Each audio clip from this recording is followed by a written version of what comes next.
BJP সৰভোগৰ সৈতে কেনেকৈ অন্যায় কৰিছে? ভাৰতীয় জনতা পাৰ্টি কেনেকৈ সৰভোগৰ অন্যায় কৰিছে? সৰভোগক বজালীৰ লগত সংযোগ কৰি অন্যায় কৰাৰ চেষ্টা বিজেপিৰ।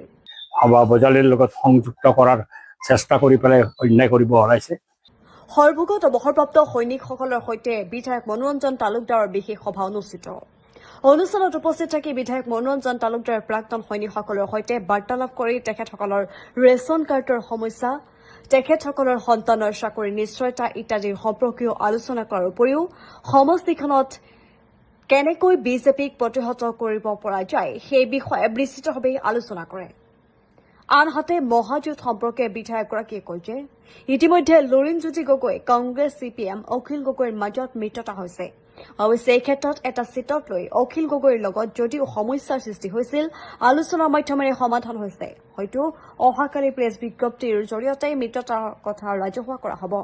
ইয়াৰ উপৰিও বিধায়ক মনোৰঞ্জন তালুকদাৰে যোৱা 5 বছৰ সমষ্টিৰ উন্নয়নৰ বাবে কৰা কিছু গুৰুত্বপূৰ্ণ কামৰ কথা উল্লেখ কৰে আৰু অৱশেষত তেখেতে সৰভোগৰ ৰাজপথত লগোৱা লাইট মন্ত্ৰী ৰঞ্জিত কুমাৰ দাসৰ নিৰ্দেশ মৰ্মে খুলি দিয়াক লৈ প্ৰতিক্ৰিয়া প্ৰকাশ কৰে।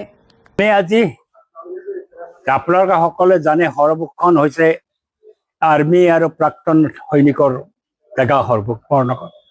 অসমৰ ভিতৰতে আটাইতকৈ বেছি সৈন্য বাহিনীত, পেৰামিলিটাৰী বিভিন্ন বাহিনীত BSF, CRPFকে ধৰি পেলাই ইয়াতে সৰভোগৰ ঐতিহ্য এটা আছে আৰ্মিত যোগদান কৰা। আৰু এই আৰ্মিত যোগদান কৰি তেওঁলোকে আৰ্মিত দেশ ৰক্ষাৰ দায়িত্ব পালন কৰি পেলাই পেঞ্চনাৰসকল যিসকল আছে সৰভোগত, তেওঁলোকে আজি মোৰ লগত মিলিত হৈছে তাৰে এটা অংশ, বাকী অংশ হয়তো আহিব পৰা নাই বিভিন্ন কাৰণত। প্ৰথম অধিৱেশন এনেকৈ আমি বহিছোঁ, আমাৰ সুখ দুখৰ সমস্যা আলোচনা কৰিছোঁ। এক্স আৰ্মিৰ ৰেচন কাৰ্ডৰ সমস্যা, এক্স আৰ্মিৰ ল'ৰা ছোৱালীৰ নিয়োগৰ ক্ষেত্ৰত ৰিজাৰ্ভেশ্যনৰ সমস্যা, এইবিলাক কথা বতৰা আমি আলোচনা কৰিছোঁ। তাৰ লগে লগে আটাইতকৈ গভীৰ আনন্দৰ বিষয়টো হৈছে যে আমাৰ প্ৰাক্তন সৈনিকসকলে আমাৰ সৰভোগৰ উন্নয়নৰ বিষয়বিলাকো উত্থাপন কৰিছে। মহকুমা স্থাপন কৰা বা সম-জিলাৰ সদৰ স্থাপন কৰা, অন্য সমস্যা, আমাৰ হস্পিটেলৰ সমস্যা আদি আলোচনা কৰিছে। কম্পিউটাৰ শিক্ষাৰ কাৰণে যি প্ৰতিষ্ঠান তেওঁলোকে কৰিছে তাৰ আজি ৰুম টুমৰ এলটমেণ্টৰ কথাও আলোচনা কৰিছে। আৰু আলোচনা কৰি আমি ভাল পাইছোঁ যে এক্স আৰ্মি এতিয়া কিসমতদাৰিকাৰ যিটো মাটিৰ সমস্যা আছে এক্সচেঞ্জৰ, এই এক্সচেঞ্জৰ সমস্যাটোৰ কথাও আলোচনা বিলোচনা কৰিছোঁ। আৰু প্ৰথমবাৰৰ কাৰণে আমি তেওঁলোকৰ লগত মিলিত হৈ পেলাই সৰভোগৰ সমস্যাৰ কথা কাটিছোঁ। আৰু আগন্তুক নিৰ্বাচনত ভাৰতীয় জনতা পাৰ্টীক কিয় পৰাজিত কৰিব লাগে এই কথাও আমি আলোচনা বিলোচনা কৰিছোঁ। ভাৰতীয় জনতা পাৰ্টী কেনেকৈ সৰভোগৰ অন্যায় কৰিছে, বজালীৰ লগত সংযুক্ত কৰাৰ চেষ্টা কৰি পেলাই অন্যায় কৰিব ওলাইছে, এই সকলো বিষয়ে আমি আলোচনা কৰিছোঁ। এইটো সমাধা হৈ গৈছে। এইটো কোনো এটা চিটৰ কাৰণে বিৰোধ থাকিলে এইটো বিৰোধ নহয়। এইটো আগতে বিজেপিক সোধা ভাল, ৰঞ্জিত দাসক সোধা ভাল, তেওঁলোকৰ অগপৰ লগত কি হৈছে সেই আমাক সোধাৰ আগতে। আমাৰতো মোটামুটি চব হৈ গৈছে। লুৰিণজ্যোতিৰ লগতো হৈছে, আমাৰ লেফ্টৰ লগতো হৈছে, আৰু অখিলৰ লগতো হৈছে। মাত্ৰ এটা চিটত কথা পাতি আছে, আজি ৰাতিৰ ভিতৰত হৈ যাব। আমি সম্ভৱতঃ কালি বা পৰহি ৰাজহুৱাভাৱে আমি সাংবাদিক মেল কৰি প্ৰচাৰ কৰি দিম। মই 5টা বছৰে যুদ্ধ কৰিছোঁ ৰাইজৰ সহযোগত। মই ইতিমধ্যে কৈছোঁ যে মই এখন ষ্টেডিয়াম বান্ধিছোঁ, 12 কোটি টকাৰ কাম চলি আছে সম্পূৰ্ণ ৰূপত। মই 2খন হায়াৰ ছেকেণ্ডেৰী বন্ধ কাম কৰি আছোঁ, এখন প্ৰায় সম্পূৰ্ণ হৈছে বৰ্ণগৰ জোৰৰ পাতক, পশ্চিম বৰ্ণগৰখন বান্ধা চলি আছে, কাম চলি আছে। আকৌ ভৱিষ্যতে আমি কামাৰগাঁওখন বান্ধিব লাগিব। গোপীনাথ বৰদলৈ স্কুলখনৰ কাৰণেও আধাৰশিলা স্থাপন হৈছে। এই সময়ছোৱাত মই 13 কিলোমিটাৰ নদী বান্ধি পেলাই সৰভোগৰ বিশাল এটা অঞ্চলক গৰাখহনীয়াৰ পৰা মুক্ত কৰিবলৈ সক্ষম হৈছোঁ। একেবাৰে নাৰায়ণগুৰিৰ পৰা নিচুকালৈকে বান্ধি উঠিছোঁ আমি, প্ৰায় সম্পূৰ্ণ হৈছে, আকৌ হ'ব। এতিয়া পশ্চিম পাটটোত আমি কিছু কাম কৰিব লাগিব।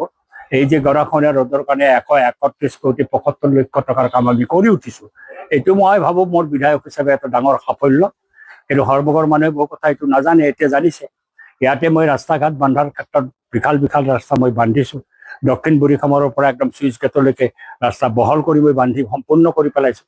চৈলাকাটাত মই ৰাস্তা বান্ধিছোঁ, বেৰাগাঁৱত ৰাস্তা বান্ধিছোঁ, দুৰামাৰীত ৰাস্তা বান্ধি আছোঁ, ভেৰভেৰীত ৰাস্তা বান্ধিছোঁ, ভেউৰাখাওত এতিয়া মই ৰাস্তা বন্ধাৰ কাৰণে প্ৰধানমন্ত্ৰী সড়ক যোজনাত আবণ্টন লাভ কৰিছোঁ। এনেদৰে বিভিন্ন কাম কাজ কৰিছোঁ। আপোনালোকে দেখিছে এই BED কলেজৰ সন্মুখেৰে এইটো ৰাস্তা সৰভোগলৈকে সংযোগ কৰা আটাইতকৈ গুৰুত্বপূৰ্ণ ৰাস্তা। মই সম্পূৰ্ণ কৰি দিছোঁ। যিটো কাম ৰঞ্জিতে নকৰোঁ বুলি নকৰিলে সেই কামটো মই কৰি দিছোঁ। ফলত সৰভোগলৈকে এটা বিকল্প পথ আমাৰ এইপিনেদি মই উলিয়াই দিবলৈ সক্ষম হৈছোঁ। সৰভোগ টাউনখন সজাব খুজিছিলোঁ, সজাইছিলোঁ। এতিয়া তাৰ ওপৰত এটা কট মাৰিম আমি, ৰাস্তাটো যাতে আৰু বেছি সুন্দৰ মজবুত হয়। কিন্তু লাইটৰ ক্ষেত্ৰত যিটো ৰঞ্জিত দাসৰ নাক্কাৰজনক কথা, তেওঁ আহি পেলাই লাইটৰ যিবিলাক LED আছিলে সেইবিলাক খুলি দিছে। তেওঁৰ বোলে চকুত বাজে। সেইটো তেওঁৰ এতিয়া গুৱাহাটীত বা চকুত বাজে নে নাই? আমিতো গুৱাহাটীত দেখিছোঁ নতুন ব্ৰিজ এখন প্ৰধানমন্ত্ৰীয়ে উন্মোচন কৰিলে, তাতো মাল্টি কালাৰ LED লাইট লগাই থৈছে। তেওঁ বা চকুত বাজে নে নাবাজে? এটা চকুত বাজে তেওঁৰ। এই ধৰণৰ নাক্কাৰজনক কাম কাজ তেওঁ কৰিছে সৰভোগৰ বিৰুদ্ধে। এইবাৰ নিৰ্বাচনৰ এই কথা বতৰাবিলাক মই সৰভোগৰ মানুহৰ সন্মুখত উত্থাপন কৰিম। তেওঁ 10টা বছৰত কি কৰিছিল সৰভোগত? তেওঁতো 90% কাম কৰা বুলি কৈছিল। তেতিয়াহ'লে এই কামবিলাক মই কিয় কৰিব লগা হ'ল? আৰু তেওঁ কেনেকৈ সৰভোগৰ অন্যায় কৰিছে, বিশেষত সৰভোগক নি পেলাই বজালীক সংযুক্ত কৰাৰ কাৰণে যিটো প্ৰচেষ্টা তেওঁ চলাইছিল, মোৰ বাধাৰ কাৰণে সেই কামটো কৰিব নোৱাৰিলে। আৰু সেইজন মানুহ ইয়াতে আহিছে আমাক বিপথে পৰিচালনা কৰাৰ কাৰণে। আমি তাৰ বিৰোধিতা কৰিম।